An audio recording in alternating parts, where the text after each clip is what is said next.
හයි හැමෝටම ඔන්න අදත් ලස්සන ව්ලොග් එකක් අරගෙන ආවා. අද අපිට ස්කූල් තිබුණා උදේ. දැන් මේ ස්කූල් තිබිලා මම අද ඔයාලා වෙකගෙන යන්නේ තවත් ජපානයේ තියෙන ෆේමස් තැනකට. ඒ කියන්නේ අපිට බඩු ගණන් අඩුවට ගන්න පුළුවන් තැනකට. මේ වෙනකොට ජපානයේ ඉන්න අය, ඒ වගේම ජපානි ව්ලොග්ස් බලන අය මේ තැන පුරුදු තැනක් වෙයි. අපි අද යන්නේ දවසකට. ඉතින් මම දැන් ඔයගොල්ලෝ එකගෙන යන්නේ අපේ ගෙවල් පැත්තේ තියෙන ළඟම යන්න තියෙන දයිසෝ එකකට. ඉතින් මෙතන ගොඩක් බඩු ගණන් අඩුයි. ඒ කියන්නේ NC ඉඳන් තමයි මෙතන බඩු තියෙන්නේ. ඉතින් අපිට ඕන කරන items අර තව තැනකින් ගන්නවට වඩා මෙතන ඊට අඩුවෙන් NC ඉඳන් ගන්න පුළුවන් දේවල් තියෙනවා. ඉතින් අපි එහෙනම් වැඩි කතා නැතුව ගිහිල්ලා බලමු දයිසෝ එක පැත්තේ මොනවද තියෙන්නේ කියලා අපිට ගන්න.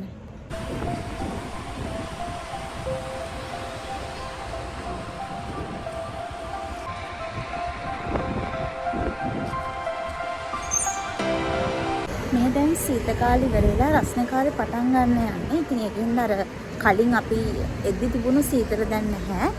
දැන් ටිකක් රස්න වේගන ඉන්නේ. ඒකින්ද අර මේ ඍතු වෙනස් වෙන්න හින්දා දැන් ටිකක් වහිනවා සැරින් සැරේ නැහැ. මම යන දයිසෝ එක අතරමඟ මෙන්න මේ වගේ පන්සලක් තියෙනවා. ඉතින් කලින් ගිහින් තිබුණේ නැහැ මම මේ පන්සලට. ඉතින් මට අද හිතුණා ඔයාලවත් එක්කගෙන පන්සල ඇතුළට ගිහින් බලන්න කොහොමද ජපානයේ පන්සලක් තියෙන්නේ කියලා.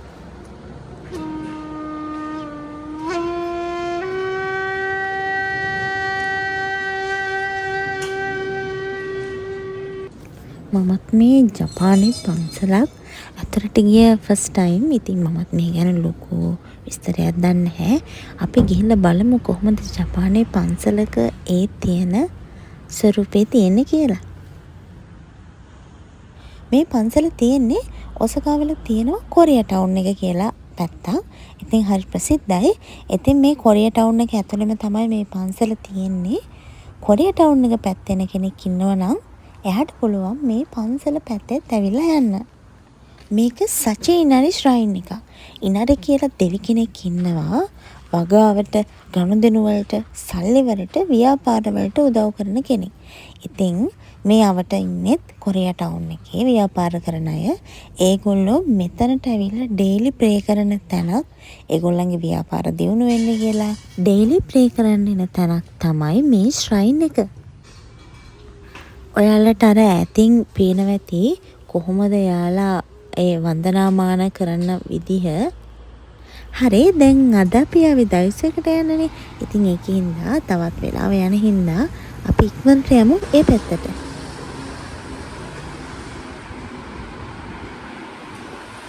ඒ තිබුණේ ජපානයේ පන්සලක්. ඉතින් මම ආවට පස්සේ අදමයි ගියේ වගේ තැනකට.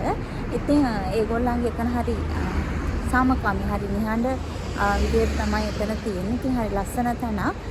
ඒගොල්ලෝ එතන අර අපේ සීනු තියනවා වගේ තියනවා තුනක්. ඉතින් එතන සීනු නාද කරලා කුඩි ගහලා මොකක් හරි ඒගොල්ලන්ගේ ආත්මික වතාවක් කරනවා. ඉතින් අර මම චුට්ටක් බය වුණා. එතන වැඩි ව්ලොග් කරන්න බයයි, නර්වස් වුණා. මොකද අපි දන්නේ නැහැ මේ පැත්ත. ඉතින් අපෝ යමු මේ පැත්තට රවුමක් දවසක. ඉතින් මට පුළුවන් විදිහට මම එතන පොඩි වීඩියෝස් එකක් ගත්තා. ඒ ටික මේ vlog එකට අනිවාර්යෙන් ඇඩ් කරනවා. ඉතින් අපි යමු එහෙනම්. දැන් අපි යන්නේ දයිසෝ එක පැත්තටනේ. අපි තව වෙලාව ගන්නේ නැතුව යමු දයිසෝ එක පැත්තට. ඉතින් මේ දයිසෝ එක තියෙන්නේ ජපානයේ තියෙන සෙකන්ඩ් ස්ට්‍රීට් කියලා. ඉතින් මේ සෙකන්ඩ් ස්ට්‍රීට් එක ඇතුළෙම තමයි මම යන දයිසෝ එක තියෙන්නේ. මේ දැන් ඔයාලට පේන්නේ සෙකන්ඩ් ස්ට්‍රීට් එක ඇතුලෙන් දයිසෝ එකට යන හැටි.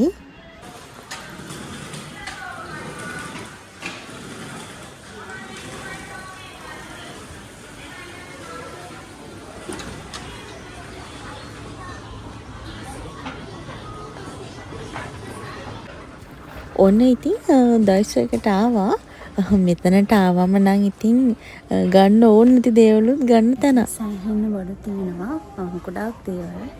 ගෙදරට අවශ්‍ය කරන දේවල්. ගොඩාක් දේවල් තියෙනවා. අපි බලමු මොනවද තියෙන්නේ කියලා. මෙන්න මේ වගේ ගාර්ඩනින් අයිටම්ස් තියෙනවා. ගාර්ඩන් වැඩ වලට ගන්න. ඒ වගේ මේ මෙහෙම තියෙනවා. මේ වගේ මේ මල් වාස් වලට යූස් කරන මෙන්න මේ වගේ තියෙනවා. මේ වගේ දැන් මේ ගාන ගහලා නැහැ. ඒ කියන්නේ මේක කියන්නේ 100යි. මේකේ 100ට වැඩි නම් මෙතන මේ හරියෙන් හරි ඒගොල්ලන්ගේ මිල සඳහන් කරලා තියෙනවා ලේබල් එකේ. මේ ගොඩක් දේවල් තියෙනවා. මෙන්න මේ වගේ ෆ්ලවර්ස් තියෙනවා.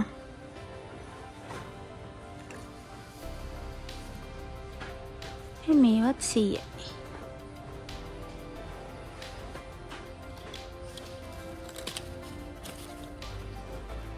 මේ වගේත් ගානක් ගහලා නැහැ. මේකත් 100යි. මේ වගේ ගොඩක් ඒවා තියෙන 100ට. හරි ලස්සන කලෙක්ෂන් එකක් තියෙනවා. මෙතන තියෙනවා මේ වැස්සට එහෙම අවුවට වැස්සට දාන්න බයිසිකල් කවර් කරන්න මෙන්න මේ වගේ කවර් කරන ඒවත් යෙන් 100ට තියෙන්නේ. ඔයගොල්ලෝ දන්නේ නැහැ. මේ ගොඩක් අය මේ බයිසිකල් තමයි යූස් කරන්නේ. ඉතින් මේ වගේ මම මේ අදමයි දැක්කේ මාත්.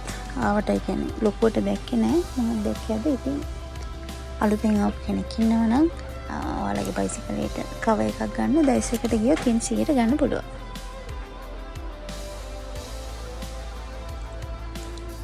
මෙන්න මේ වගේ කුෂන් තියෙනවා. මේ වගේ මේ මිල සඳහන් කරලා තියෙනවා. මේක යෙන් 330 ටැක්ස් එකත් එක්ක. චූටි කුරුල්ලන්ට මං හිතන්නේ පොඩි කූඩුත් තියෙනවා මෙතන ගන්න.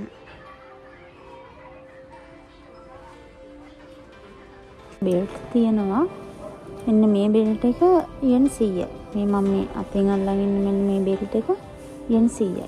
තව තියෙනවා මෙන්න මේ yen 300ට. මෙන්න මේ ඒ වගේ ගණන් වලටත් තියෙනවා. ඉතින් අර මේ වගේ yen 100ටත් මෙතන තියෙනවා. ඔයගොල්ලන්ගේ බජට් එකට ගන්න පුළුවන්.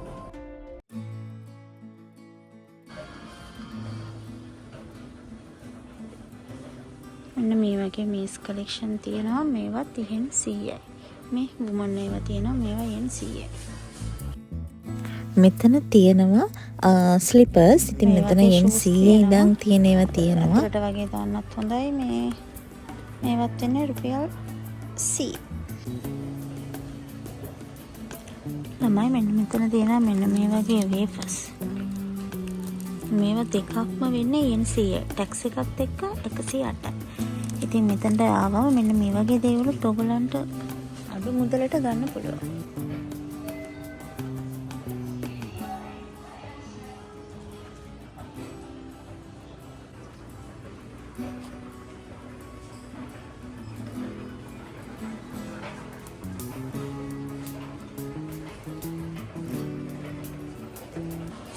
මෙන්න මේ වගේ මැකරෝනි තියෙනවා. Gram 200 packet. මේවා වෙන්නේ 100යි.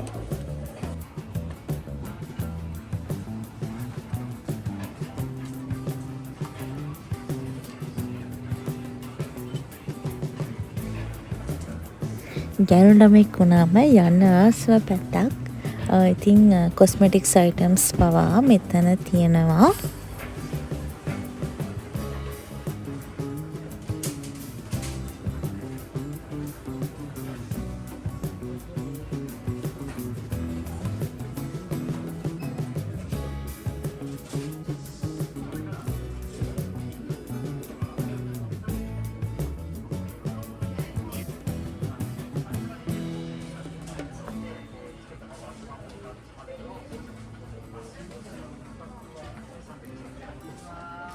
ඉතින් මෙන්න මේ වගේ බැන්ඩේජ් පැක් පවා දයිස් එකෙන් අපිට ගන්න තියෙනවා. දයිස් එකේ මේ වගේ ස්ටේෂනරි අයිටම්ස් උත් තියෙනවා. ඉතින් මෙතන තවත් ගොඩක් දේවල් ගන්න පුළුවන්. ඉතින් ජපානයට අලුතෙන් එන නංගි කෙනෙක්ට මල්ලි කෙනෙක්ට පුළුවන් ඔයගොල්ලන්ගේ අවශ්‍ය කරන දේවල් අඩු මුදලට මේ වගේ තැනකින් ගන්න. දැන් ජුලයි ඉන්ටෙක් එකේ එහෙම මේ වෙනකොට රිසල්ට් ඇවිල්ලානේ තියෙන්නේ. ඉතින් ඔයාලට පුළුවන් ආවම ඔයාලට අවශ්‍ය කරන ගොඩක් දේවල් ඔයාලගේ බජට් එකට දයිස් එකකින් ගන්න. Google Map එකේ ඔයගොල්ලන්ගේ nearest දයිස් එක සර්ච් කරලා බලලා එතනට map එක දාගෙන ඔයගොල්ලන්ට ගිහින් තනියම ගන්න පුළුවන්.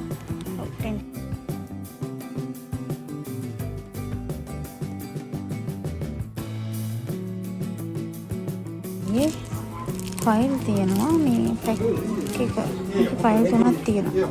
මේ තුනම වෙන්නේ රුපියල් 100යි. මෙන්න මේ වගේ මේ ෂීට්ස් තියෙනවා. මේකේ ඔව් 70ක් තියෙනවා. මේකත් වෙන්නේ NCයි. ඉතින් මෙන්න මේ වගේ ගොඩක් මෙන්න මේ වගේ හැඳි තියෙනවා. මෙන්න මේ වගේ ස්පූන්ස් එහෙම NCයි. ඉතින් ගන්න කරන්න අවශ්‍ය බඩු ඩයිස් එකකින්ම අඩුවට ගන්න. මෙන්න මේ වගේ ගොඩක් වැරයිටි තියෙනවා. ඩයිස් එකට ආවම ඔයාලට තෝරලා බේරලා ගන්න පුළුවන්. මෙන්න මේ වගේ කන්ටේනර් පැක්ස් තියෙනවා. මේ දෙකම වෙන්නේ NCයි. මෙන්න මේ වගේ මයික්‍රෝවේව් දාන්න පුළුවන් ඒවා තියෙනවා. ඔයාලට ඇඳුම් වේලන්න එහෙම හැංගර්ස් ගන්න පුළුවන්. මෙන්න මේක වෙන්නේ NCයි. ඉතින් මෙන්න මේ වගේ ඒවා ඔයාලට මෙතනින්ම ගන්න පුළුවන්. ඇවිල්ලා ඔයාලගේ බජට් එකට හරියන විදිහට.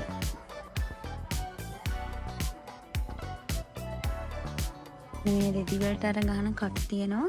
මෙතන 16ක් තියෙන පැක් එකක්ම වෙන්නේ NCයි. ඉතින් ඕගොල්ලන්ට පුළුවන් මෙන්න මේ වගේ ඕගොල්ලන්ගේ බජට් එකට හරියන්න ඕගොල්ලන්ට ඕනි කරන දේවල් ඩයිස් එකට આવොත් ගන්න.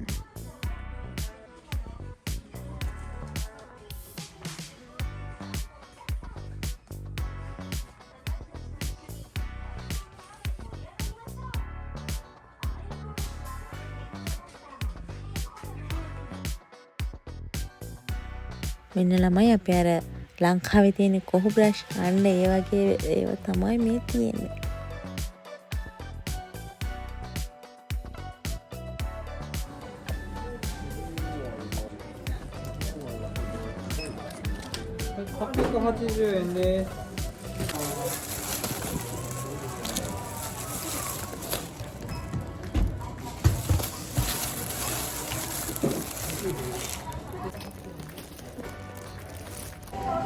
ඉතින් ඔන්න ඔය විදිහට ඕනෙම කරන බඩු ටිකක් ගත්තා.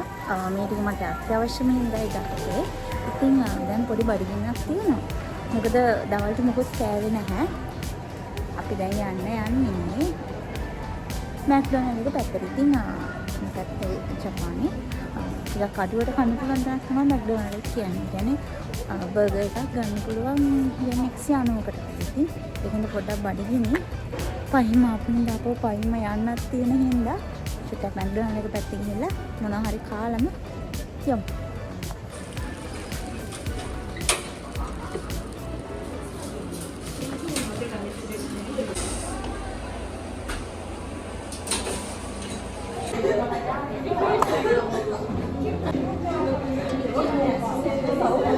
කාලා යන බ්ලොග් එකට ගිහින්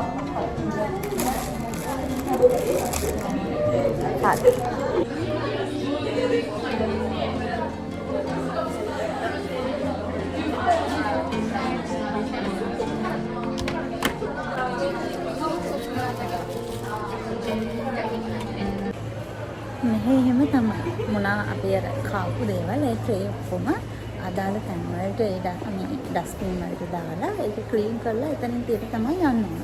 ඉතින් පණි පිරිසිදුකම තියෙන ටෙස්ට් එකකින් ඉන්නලටත් ඉතින් ඒ වගේ ස්වයංවිනයක් කියන දේ හැදෙනවා මෙහෙදී. ඉතින් ලංකාවේ නම් ඉතින් වාස්පස් කර කර ඉන්නේ නැහැනේ. හැබැයි ජපානයේ ඉන්නේ අපි ඒ කාපු දේවල් අදාළ ඩස්බින්ස් වලට බහර කරලා ඒ අදාළ තැන් වලින් එක තියලා තමයි හැමෝම එළියට එන්නේ. ඉතින් එහෙනම් අදට vlog එක මෙතනින් එන්න කරනවා. දැන් මම ගෙදර යන්නේ. ඒකී පයින් ආවට දැන් ටිකක් මහන්සි වගේ තව වැඩ තියෙනවා ගෙදර ගිහින් කරන්න.